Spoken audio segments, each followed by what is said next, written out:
Hello नमस्कार है लो साथीभाइ। आज चाहिँ अब यो एक वर्षको लागि एकदम कुचो है अब तयारी बनाएर राखेको छु। हामी तपाईँ साथी तपाईँ सबैलाई याद गराउनुहोस् है।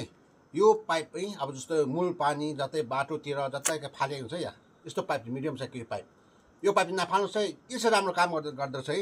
यो पाइप चाहिँ यति सिजिलो क्या। यो कुचोलाई एकदम बनाइसकेपछि अब है मतलब मिलाएर यहाँ लगाउनु पऱ्यो।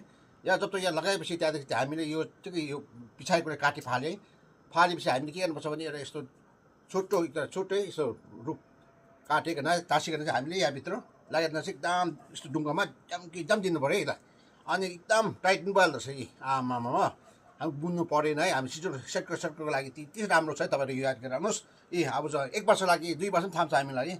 अब हेर्नुहोस् है तपाईँहरू डिमान्ड गर्ने गर्नुहोस् है। अब यो धेरै छ 150 200 300 को कुचो यसो पारेर बनाउनु है लो साथीभाइ। तपाईँहरू पनि सिक्नुहोस् है यो पाराले। यो पाइप नफाल्नुहोस् है लो। यो पाइप एकदम राख्नु याद गराउनुहोस्। बाटोतिर बेटियो भने लो राख्नुहोस् है गर्नु भन्दा यो सानो जानकारी राख्नु चाहन्छु। बाई बाई हेर्नुहोस् है। By by.